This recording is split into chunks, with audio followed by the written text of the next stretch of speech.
All right, ladies and gentlemen, welcome back to the West Wing of Hold My Nuggets Incorporated. I am the founder and the CEO, the diligent, vigilant, meticulous, sagacious, conscientious, analytical, methodical individual, the Chiseled Adonis, and you're tuned into the 2019 NFL Week 2 post-game analysis show. I've already introduced myself, but let's just jump right into the games. Week 2 is an entertaining week regarding football. There wasn't as many blowouts as week 1. There were some interesting games here and there, but the storylines, there were a ton of storylines, but let's break them all down. First and foremost, Thursday Night Football, the Tampa Bay Buccaneers taking on the Carolina Panthers, in which the Buccaneers walked away with the W 20-14. Story of this game, Cam Newton's inaccuracy. It was ridiculous. This man was overthrowing people. He was underthrowing people. He wasn't running the football. He got absolutely no protection. The left tackle needs to be somewhere, with a wanted poster for what he did to Cam. He could not block. Was it Shaquille Barrett? What? 3 sacks. 3 sacks, maybe 5 or 6 QB hits by himself. That is ridiculous. The offensive line for the Carolina Panthers, their offensive, line coach, he needs to be called into a quiet room. There needs to be some wise guys with some billy clubs in their hand, and everybody better be wearing a suit and a hat sponsored by Cam Newton and asking why the hell this man allowed that to happen. Because that left tackle did not do his job. Christian McCaffrey, he didn't really show up. Now, was there too much things that he could have went out there and do? Not so much.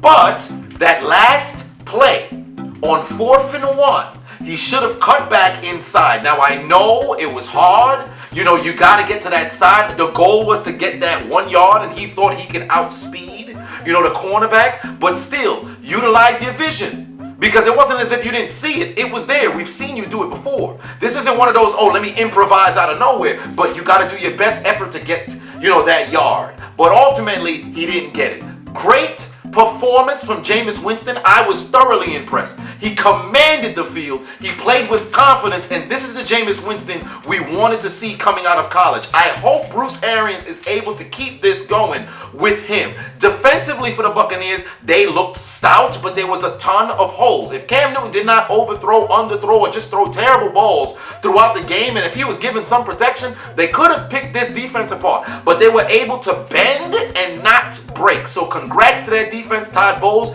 You coached your ass off, but that last drive, you called back-to-back timeouts, whether that was you who called the second one, which I believe it was. You told Bruce Arians to do it. Whoever called the first one, I think that was unilaterally from Bruce Arians. You guys know the rules. You know better than that. You're veterans in the game. You can't call back-to-back timeouts. I was shocked that wasn't an automatic first down. It was 4th and 2 inside the 5. You get a delay a game penalty on defense. I would have assumed, they would have gotten the automatic first down. It's not a delay game penalty, but it's back-to-back. What would that be considered if you call back-to-back timeouts? They tell you, I believe the announcer said the referees are supposed to ignore it, but if they do hear it and they accept it, then it's a delay. Yeah, I think it is delay of game or something like that. Whatever the case is, I was shocked. It's only half the distance to the goal, but then that's an automatic first down.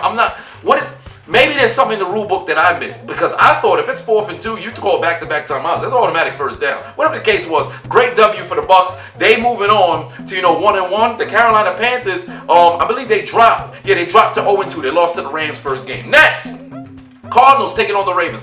Kyler Murray thoroughly impressed me, because in the week 2 predictions, I said that the Baltimore defense was probably going to go out there, shut him down. Not at all. This man although he came alive in the 4th quarter once again, throughout the first 3 quarters, he was throwing the ball extremely accurately.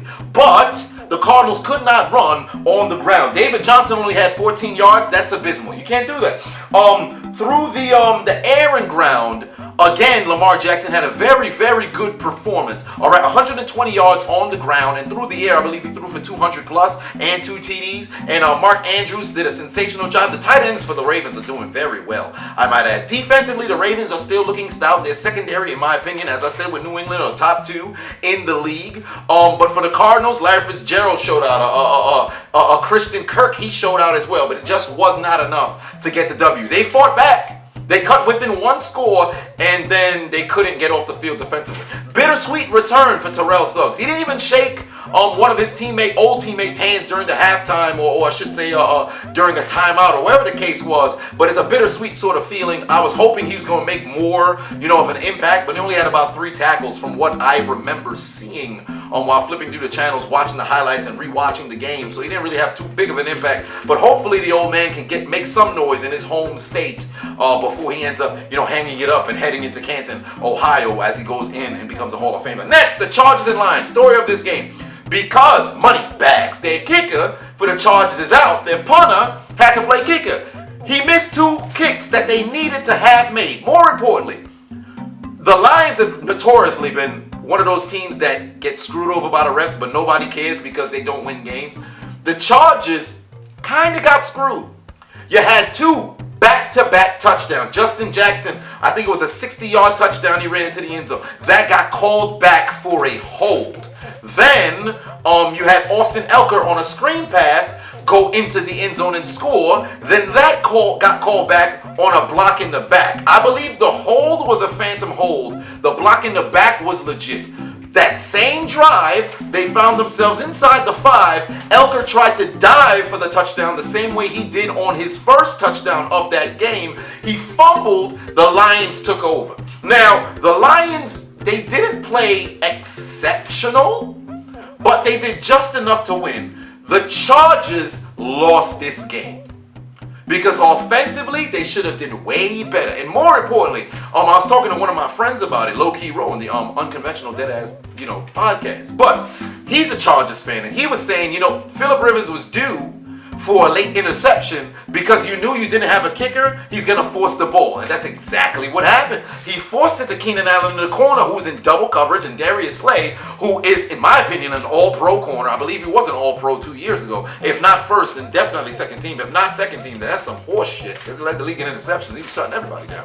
But he was able to pick it off because the Chargers, who were at the 28-yard line, which would pretty much be a 45-yard field goal, you could have played conservative, maybe pick up 10 yards. It was 3rd and 12, 3rd and 16. They could have made it a little bit closer to where you're kicking a 38-yard field goal, but I understand a punter isn't going to give you the best chance to make a field goal, so you want to go for it all. But damn it, that was a wrong sort of decision. Ultimately, you had the Lions go on and win that game. 13-10. Also the Cardinals-Ravens score was 23-17. Bucs Panthers 20-14. Now, Colts and Titans. Some notes for this game. Marcus Mariota's passing game was absolutely abysmal. On the ground, Derrick Henry did what he could. Defensively, I was a little bit concerned about the Titans. They didn't cover as well as I thought. Jacoby Brissett looked very solid. 3 TDs through the air. The O-line for the Colts, they did their job, but for the Titans, they did not. Mariota was under some pressure. And the Colts defensive line isn't really one of those defensive lines where you look on the scouting report and say, whoa, wait a minute, we're going to have some problems. They got some names up there. They got some capable guys.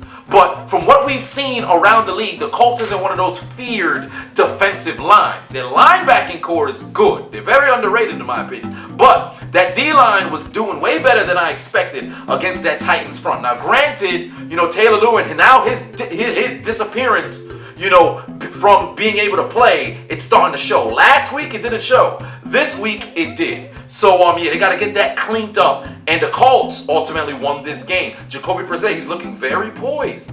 All right, he doesn't look the same way he did 2 years ago. I like the way this kid looks, man. He's doing his job out there. Good victory for the Colts. Next, the 49ers and Bengals. Necrophilia. Let me say this. The Bengals defense played sensational against Russell Wilson and the Seattle Seahawks in Seattle in week 1. This particular game, you gave up 300-plus yards to the 49ers. I think it was 297 from Garoppolo, and Pettis threw a pass as well. So it's over 300 yards through the year. Over 200 on the ground. That's 500 yards total offense. If you give up 500 yards total offense, everybody who's in the defensive staff, whether it's coaches, players, whatever the case is, just go into a room and sit there in silence for an hour. Hello, darkness, my old friend. That's all I need to hear in meetings today, tomorrow. That's it. That was an abysmal performance. Offensively, they couldn't do anything. The 49ers started the necrophilia so early, you couldn't even try to run the ball. So it was Andy Dalton trying to throw it all day. And he wasn't the same way he was last week. Terrible performance by the Bengals. But for the 49ers, sensational play by Garoppolo. 3 touchdowns, 297 yards, as I said before. And, there was just so much, a struggle from the Bengals defense. Again, 49ers pretty much got everything. It was a glorified scrimmage, man. It was a glorified scrimmage. Sensational job. 41-17. The Bengals got a late couple of touchdowns. I think the one pass to John Ross for like 66 yards. Didn't really matter. The game was already out of reach. But great victory for the 49ers. The Jags and Texans, a defensive chess match.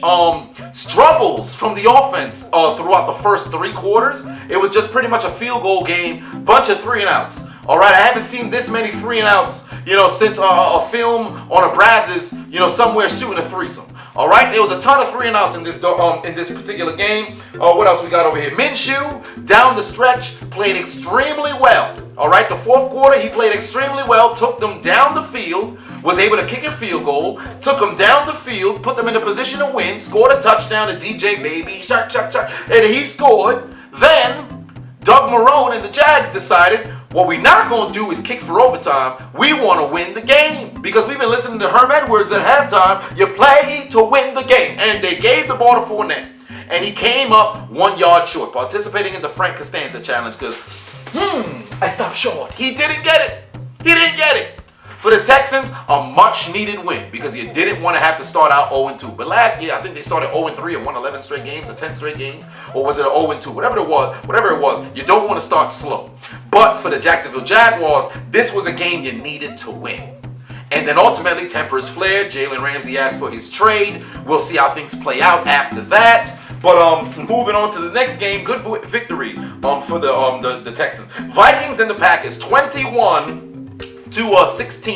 For the Texans and Jags game, that was 13-12. But for the Packers and the Vikings, great victory for the Packers. Aaron Rodgers did his thing once again. Aaron Jones on the ground. I didn't see this coming. He ran for 116 yards. Completely shocked me. I was not expecting Green Bay to have that run game. And again, Green Bay's a little bit like New England. You allow them to have a decent defense and a good run game, you better watch out. Because they fixing to go run over people. And I told you guys, I have confidence in this Green Bay group. I told you before the season, I got them winning the division. I got them winning the division. I got trust and belief in them. A lot of people go, hey man, the Vikings is coming, which they are. But once again, Kirk family member did not play well against an elite quarterback. He underperformed again. Stephon Diggs, where are you? Diglett, use Diggs. That's where he was at. You couldn't see him. Hey, can you see Stephon Diggs? You can't see him. He may not be here. One catch. And outside of that catch, he did nothing. Adam Thielen, he ain't really make no noise like that. The defense of the Vikings, they did just enough to hold the Packers to 21. But offensively, you got to get more points. Dalvin Cook had that 75-yard run. Outside of that, the Vikings did nothing. Nothing. Great victory for the Packers. And on top of that, they playing at home. Playing in Lambeau's not easy. It's a tough stretch. You're probably going to walk out with the L. At least, the old Aaron Rodgers Packers. But nonetheless, good victory for them. Next, Cowboys and Redskins. Dak attack. 26 for 30, 3 TDs. Dak is playing his ass off. He is playing his ass off. I know it's only been 2 weeks. If we only judge him by 2 weeks, your NFL MVP is between Dak and it's also between Lamar Jackson. But Dak, holy smokes, man. This man was picking apart the Redskins defense. More importantly, Zeke went over 100 yards. Defensively, Dallas looked very stout. Offensively, for the Redskins, Case Keenum threw two TDs, but it wasn't nothing that really impressed me. Offensively, you couldn't really run the ball with Adrian Peterson. He did pass Jim Brown, so congrats to him. All right, he passed Jim Brown. Now he's top 5, I believe, in all-time rushing TDs behind Emmett, Walter, LaDainian Tomlinson, and somebody else. I'm forgetting who else is in front of him. But yeah, sensational job by those guys. Jim Brown. I don't know. He just passed Jim Brown. I can't remember. But sensational job from the Cowboys. They got it done. Not too much has to be said about that game, man. The Cowboys just got it done. And more importantly, one of Zeke's incompletions was a tipped pass that ended up being an interception. Not even his fault. So really, he would have had as many incompletions as he had touchdowns. Great job from Dick. Oh, and for the Cowboys fans, pretty much, you can continue to have confidence. You're 2-0. Why? Because we got Dick. We got Dick. Amari Cooper, J.T. Witten, Randall Cobb, Leighton Van Der Esch, Byron Jones, Jalen Smith, DeMarcus Lawrence, Skip Bayless, the analyst. We got Tony Romo on commentary, Troy Aikman on commentary, Michael Irvin, the analyst, Jerry Jones in the front office. We them boys. We gonna win the rest of the 14 games. That's 16-0. Then we gonna win the 3 playoff games because we got a first round bye. That's 3-0. Then we gonna host up the Lombardi Trophy. We them boys undefeated. Then we gonna win the Super Bowl and get 6 rings, 6 rings, 6 rings, 6 rings, 6 rings, 6 rings, 6 rings. Nobody's gonna stop us now. Next, we had the Bills taking on the Giants. This was a tough watch. The Giants got decimated. The Bills did whatever the hell they wanted on the ground. They was able to keep the chain moving on third down. The Giants looked abysmal offensively, defensively, on special teams. I don't know what the deal was. Saquon Barkley started things out well. He ran for a long touchdown, and then he was pretty much a non-factor. Eli Manning could not get the ball anyway. It was vintage Eli Manning with 2 INTs. Ultimately, he ended up getting benched. Daniel Jones will become the new quarterback for the New York Giants. It was just announced, I think, today. So, yeah, it's been a great career, Eli. It looks like this is the end of the road, okay? He's going to be singing, a new edition, looking outside his windows, looking for Odell, watching him score 83-yard touchdowns. Sunny days, everybody loves them. Tell me, can you stand the bench? Eli, can you stand the bench? God damn!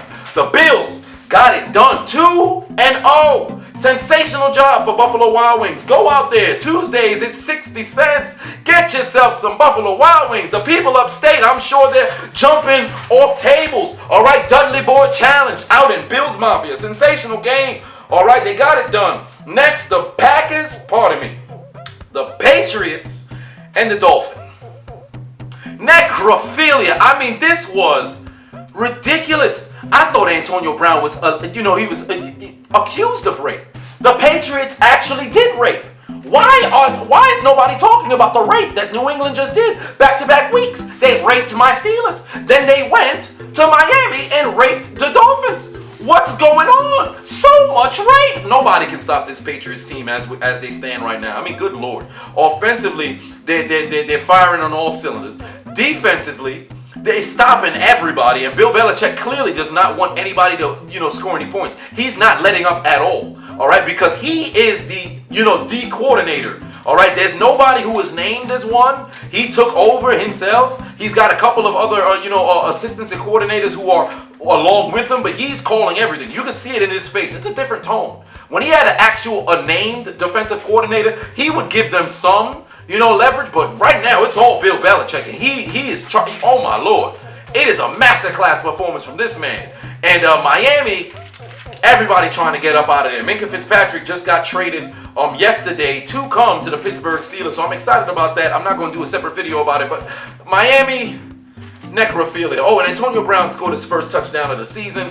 5 catches, I believe he had, for like 84 yards, or 6 catches for 84 yards. I think it was 5. Great performance from him. The clown got his job done. Next, Chiefs and Raiders. This game, the Raiders jumped out to a 10-0 lead, right? Sensational job. They held the Chiefs scoreless in the first quarter for the first time in 25 games. And then in the second quarter, the Chiefs took out their nutsacks and they rubbed it all over the Raiders, scoring 28 points in 15 minutes. That is ridiculous. Andy Reid is an offensive genius, man. But the Raiders, they couldn't get it done in the second half. Derek Carr threw an interception in the red zone. Bad ball. And on top of that, the receiver, he didn't do a good job trying to get off the jam, and let alone fight for the ball when it was coming back down. So that was a bad interception. And then the second one, terrible pass from Carr, because he threw it to nobody. It was just a defender. I don't know if it was a miss Aaron route. I don't know if he had a judgment call and expect the other person to have some form of telekinesis and know where to run. I don't know what the deal was, but Derek Vehicle did not play well in the second half, and ultimately the Raiders were shut out. Although their defense shut out the Chiefs. You got to play better, man. If your defense is stepping up like that and you kept the high-powered Chiefs quiet for 3 quarters, your offense got to squander up some. You got to put up some points. I mean, the Chiefs defense, they gave up 10 in the first quarter and then shut down the Raiders. But the Raiders, their offense screwed them over more than, the Chiefs defense stopped them from putting up yardage. It was ridiculous. Come on now, the Raiders, you know better than that. You got to play better. But great game from the Chiefs. They won that. Next, the Saints and the Rams. This one pissed me off. Because again, you saw the Rams benefit from terrible calls from the officials. It was 6-6? I think it was, 3, whatever it was. Second quarter, both teams yet to score a touchdown. Cameron Jordan picks up a forced fumble off a Jerry Goff trying to throw it. I can't remember who hit the ball out of his hand. It appeared as if it was a forward pass, but anybody, Steve Wonder could have been in the damn nosebleeds. Helen Keller could have been watching from her grave and still been able to see that it wasn't an incomplete pass. It was a fumble. More importantly, Cam Jordan picked up the ball, ran 87 yards to the end zone, only to find out they blowed it dead, and then you had to challenge the call. What? This is one of the problems that I have with officials. If you know, if they recover and they go to the end zone, it's an automatic recovery because it's a touchdown play. Let things play out. Make it easier for yourself. Why are you blowing it dead? That's stupid. Use your common sense. What was the purpose of that? You screwed the Saints over. You gave them the ball back because rightfully so, it was a forced fumble. But that nullifies the touchdown. So now they have to go with Teddy Bridgewater because Drew Brees did get hurt. And now you have to go the length of the field from your own 13 to try to get into the end zone to salvage that 6 points that they just took off the board. Ridiculous. Ridiculous. In the second half, it was all Rams. Cooper Kupp, this man, 2 girls, 1 cup. He went, I think it was about, 50 yards that he had to catch, and he brought it to the 1 yard line. They thought it was a touchdown. They reviewed it. It was over there. Then ultimately, Jared Goff snuck it in. Todd, I'm heterosexual. I like girlies. Ran into the end zone for his first touchdown on the year. But the Saints without Breeze was a completely different team. But what's upsetting me is a lot of football fans who don't really know football tend to disregard the fact that the Saints got a bad call. I understand it wasn't, this call would have gave them, the points they needed and they would have won the game. No, but you got to acknowledge they got screwed over, and all of that momentum they probably would have had after that defensive score was completely out of the window. Now, it's on them to come out in the second half and play. But in the first half, they should have been able to go into halftime with that lead, judging by how the Rams would respond after giving up an 87-yard, fumble recovery touchdown. But the refs, you got to do a better job. You got to do a better job. This cannot happen again with the same 2 teams. Come on, man. Get it together. Next, the Bears and the Broncos. This was a defensive chess match. I was shocked by the Broncos' O-line ability to block this past game. I was shocked. After their performance against the Raiders, I thought that Bears defense was about to eat. I thought Khalil Mack was going to have 6 sacks by himself. They only gave up 2 sacks. There was a ton of pressure, but they only gave up 6 sacks. 2 sacks, pardon. I don't know why I said 6. Then, down the stretch, Flacco showed, hey, remember who I used to be on those isolated games in Baltimore? Because you saw the Bears get themselves a touchdown. I think David Montgomery ran it into the end zone, or may have leaped into the end zone to finally score that first touchdown. But then Flacco took them down the field along with Emmanuel Sanders. They scored, tried to go for 2, delay a game, kicked the field goal, missed. It was a guy was offsides, rightfully so. Then went for 2 again, took the lead. This is what pissed me off. The Bears got extremely lucky when they got bailed out from that roughing the passer call, because that's not a roughing passer call on Bradley Chubb. That was some horse shit. That was a terrible call. It was a bang sort of hit. He shouldn't have got flagged for it, let alone 15 yards down the field. You put the Bears in a situation in which, they can extend the game. However, no reason why Allen Robinson should have been that open, on that fourth and 15. That it was coming off of a Bears delay of game. This is where the Broncos screwed over. They didn't get to Mitch Trubisky. He threw the ball to Allen Robinson. He was wide open. But time, yes, I believe time elapsed. I do believe time elapsed. I don't think there was enough time for the Bears to go out there and call a timeout. Should have been game over. But they gave the Bears an opportunity to make it, and their kicker kicked it through the uprights. It was good, and they won the game. So kudos to the Bears. They got a W. Good for them. And then finally, Sunday Night Football. We had the Eagles taking on the Falcons. Great game, in my opinion, game of the week.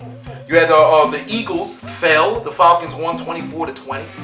You had Wentz with 2 TDs after he threw 2 picks. A lot of people was looking like, okay, I'm not sure if Wentz is actually good. They thought it was somewhat overrated because you had a bad interception, and then you had another interception, and then everybody started getting hurt. You had Alshon Jeffrey get hurt. Deshaun Jackson got hurt. Wentz even got hurt at one point too. So you were expecting to see better play. There was no run game whatsoever. Their defense could not cover Calvin Ridley and Julio Jones over 100 yards and both each a score. But Wentz took them down the field and got them the lead. Then the Falcons, just when I thought they were going to blow yet another lead, 4th and 3, Jake Matthews, who's getting killed all game, made the block of the week. Laid out the Eagles' corner. Julio Jones caught it and ran full sprint, caught a star man from Mario Kart to give the Falcons the lead, only to see Wentz go back down the field. He threw it on 2nd and 10. Nelson Aguilar, occasional hands Aguilar at that. Your hands are just for decoration. You can't drop a touchdown in stride. The ball went right through his hands. More importantly, he alligator armed it. If you're going to try to catch a football in the NFL, especially in crunch time, fully extend. What are you alligator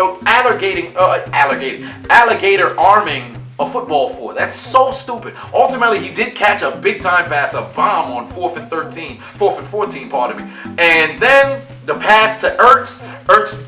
Sensational tackle from the Falcons defensive back. I forget his name, but sensational tackle to be able to bring down Ertz. I did not expect that. But I did like the play call. They were hoping that he would be able to extend, but a sensational effort from the Falcons secondary, and they was able to get that victory, especially coming off of 2 consecutive games against the Eagles in which they lost on Julio Jones catching the ball but being out of bounds, and then Julio Jones having the ball go through his hands and losing. So great effort.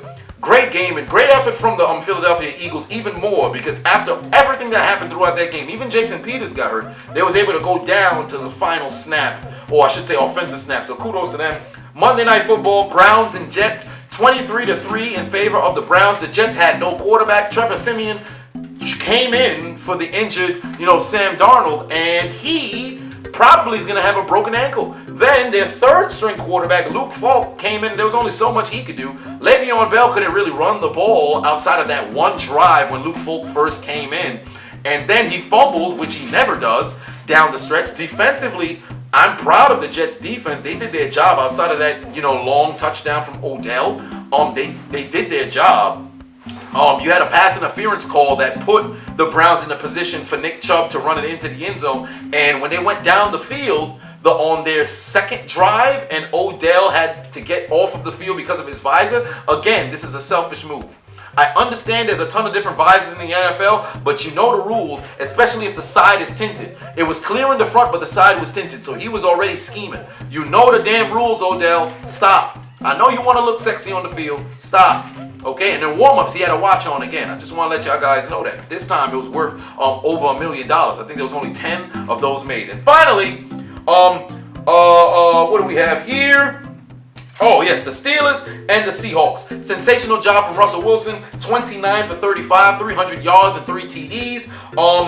Pittsburgh, you had Big Ben. He got hurt. He's going to be out for the season. His elbow, he's got to get probably Tommy John surgery. Mason Rudolph came in 12 for 19, 112 yards and 2 TDs. And the only interception he threw, Dante Moncrief's hands just for decoration. Let me tell you something. You see Moncrief in the street. I said in my video of the post game, you can slap him. This time, just take out a pair of scissors and cut his hands off because he don't need them anyway. It's not like he knows how to use them. Ridiculous. Defensively, the Steelers played absolutely sensational in the first half, only to come out in the second and be completely, disappeared. All right, outside of that one fumble in which Devin Bush picked it up and put them in, a position to go and score. What was the defense doing all day? Nothing. Nothing. But as I said in my video, we will rally around Mason Rudolph and play good football. But for Seattle, sensational job. They went out there, they got the W, they stayed resilient. DK Metcalf scored his very first touchdown. Pete Carroll got his first, or I should say 100th victory as a Seattle Seahawks coach, and also it was his birthday too. But that has been your reaction analysis of the Week 2 games. I'm running out of time. I am your host of the show, the diligent, vigilant, meticulous, sagacious, conscientious, analytical, methodical individual, the Chiseled Adonis. I hope you enjoyed Week 2. I'm going to make my predictions for Week 3 tomorrow. Hold My Nuggets episode 8 coming out tomorrow. You know, I was actually going to end the video right there, but I said Hold My Nuggets episode 8. It's Hold My Nuggets episode 9. But nonetheless, as I said, this has been your 2019 NFL Week 2 post-game analysis show. I've already said who I am. I'm the host, and I'm headed back to the Shadow Realm. You guys enjoy yourselves.